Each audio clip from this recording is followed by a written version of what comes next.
I was doing nothing. Nothing at all. Anyways, welcome back to Picante Review 2.0. Why is it 2.0? Well, I don't know. Maybe because I was gone for 8 months. Maybe I wanted to show something new. Maybe my damn co-chef should have fucking let me know to start the fucking show. Oh, well, it looks like I'm by myself today. Why? Anyways, we're on to Oshi No Ko. Let me look at my handy dandy menu. That obviously is everything I've written down for this show. But that's not here or there, and don't look at it. Only I could see the recipe. Let's go with that. Let's keep that in there. So, a year, maybe 2 years, a little late, but hey, let's review Oshi No Ko Season 1, Episode 1. Why Episode 1? Well, Picante review. Yeah, that's it. Explanation. So let me see right here real quick. Episode 1, 1 hour and 22 minutes? Am I reading this right? That's a fucking prologue. That's like I'm watching a Hindley, the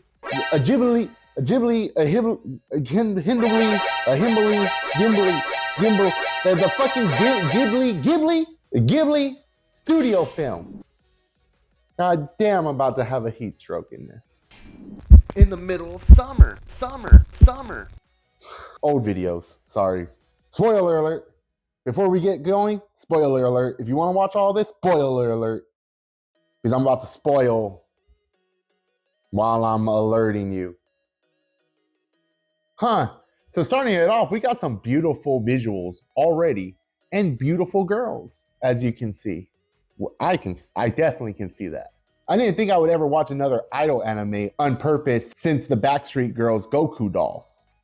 I know what you know, and I know that means peak. But anyways, we're here watching Oshi No Ko. Now, let's take a look at these talented, beautiful, cute,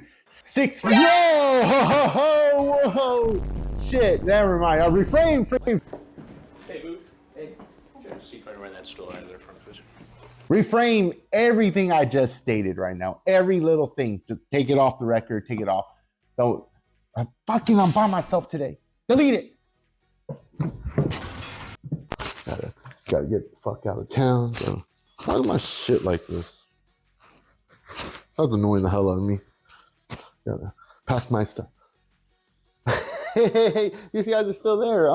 So we have Goro Amamiya. Amamiya. He's a goddamn lolicon.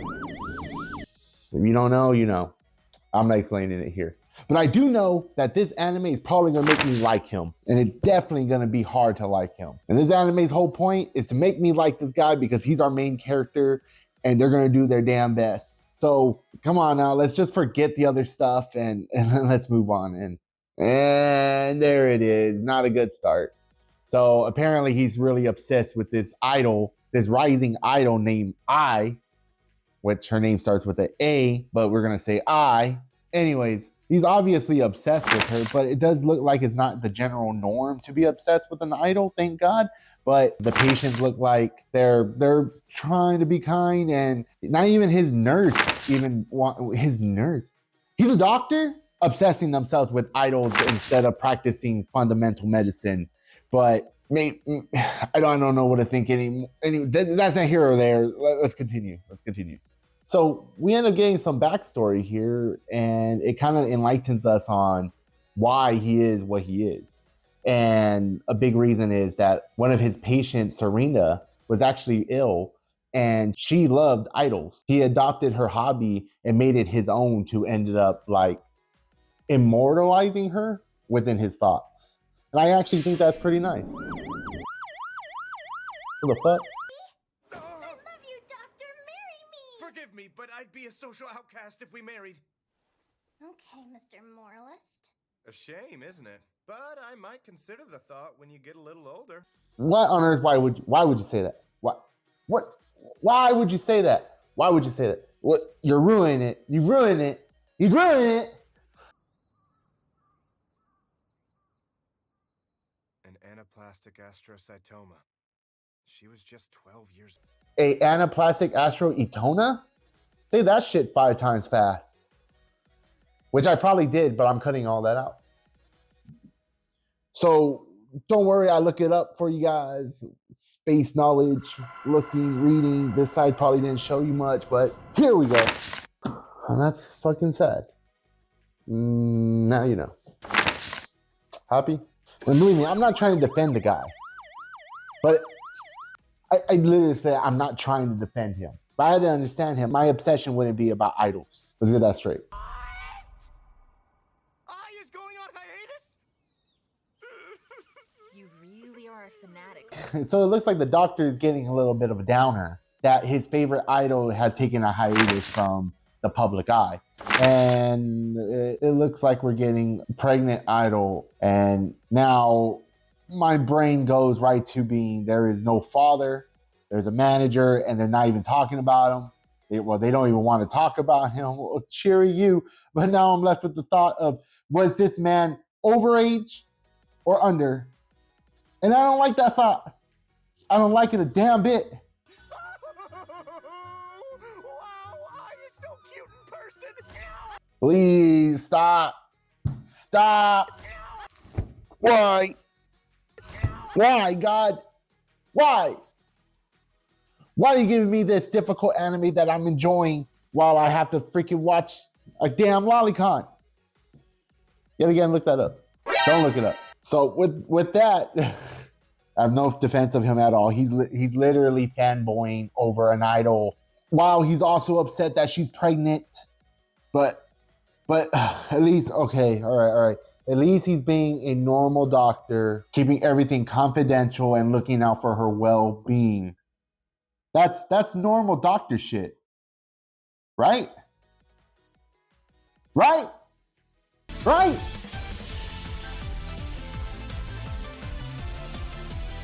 Hold on. If I die right now, there's a chance I'll be reborn as an idol's kid, don't you think? That's pretty messed up, dude. So I can understand a young sick girl wishing that she was going to be reborn as an idol because from her sickness to someone healthy and living a long, lavish life. But a grown-ass lolicon man saying that's wild. And even his damn friend is telling him that's wild. What am I watching? Who fucking told me to watch this anime? Now, if I could just recap, I just barely started watching, but if I had to recap what's going on real quick, this is like what I like to see, that Goro immortalizes Serena in his idol-crazed obsession due to how much he cares about her, and he's actually a good-natured doctor. Bitch, don't use Serena as an excuse for your dirty obsessions. Don't do that, don't. And that's not a defense. It was simply an observation. Take it off. Now we do actually get some realism here with the idol industry of considering idols as damaged goods because of the pregnancy. And that is pretty sad. Like, idols' worth shouldn't be determined by them being pregnant and everything. It should just be how they perform. The whole point of this anime is literally to technically tell us the crazy and the surreal things of what pop stars deal with in their lives of fame. And I like that. So we got a time skip of 40 weeks, and it looks like they all bonded, and nothing weird has happened. Even if you saw her at the hospital, why do you know her family name? That information has never been made public. Do you know her? Tell me your name. Okay, I wasn't expecting the vibe to change, but all right, I'm with it. So we have this creepy guy who actually knows Goro's patient as who's the idol, who he knows is an idol. And how did he get any of this confidential information from besides the small group? Kind of weird. I don't think asking the creepy hooded guy for his name while he runs off is something he's gonna give. I mean, unless he's a supervillain and he's just throwing out his name because he's a cocky bastard, but this is just a weird, creepy thug. Keep his own name more confidential than this doctor has. But the stalker obsessive fan is calling the kettle black, right?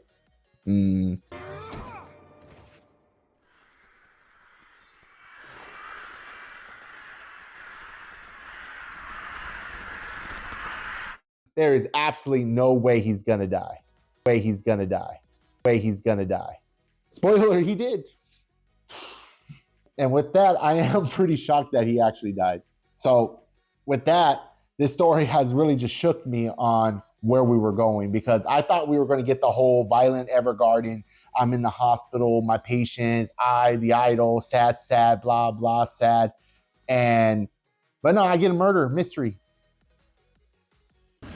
And that's pretty fire. While he's given the Mushoku Tensei route of keeping his goddamn memories of his past life. Now I'm double surprised. Not only we got murder, and we got reincarnation. Damn. They would go to hell. But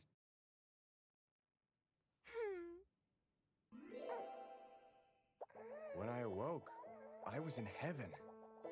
Now, I'm not going to say this is a person's heaven of choice, but to each of their own, by the way. But anyways, we'll be covering more of this episode in the next episode. Sorry, I will be breaking this down in 2 parts because it is legitimately an hour-and-a-half long episode. So with that said, I cannot really justly give you a proper score. Picante meter can't. Why? Because it's not finished. But if I had to say, if I had to say murder, mystery, reincarnation, on top of beautiful visuals, animation, absolutely loved it. Take this from cold and move that shit to Picante. Mwah! Chef kiss. But like I said, can't really rate it yet. It's still, this is only like 20 something minutes. Not enough for me. Well, I could, but I'm not going to do that. That's only like 22 minutes. We need more to watch. But the visuals are beautiful. I love the eyes. I'm seeing like, they just look like they have like this meaning of hope, which gives me hope to continue this next episode. I mean, there's only one real character to talk about right now. We don't really have much of Goro Amayaya. I'm gonna go with that. And seeing how he came from obsessed lolicon to being confidential, caring, well, maybe not the confidential, but caring Goro Amamiya who cared. And there's really not much I could talk about it though. But yeah, it's great. If you guys like the show, leave a like and subscribe. Slap some picante here and there. It's a short video, I think. This is definitely a tester of me coming back. And thank you guys for watching. And good night. Fuck, I'm getting out of here. I'm gonna go home. I'm tired. Close the goddamn door when you get out. Fuck out!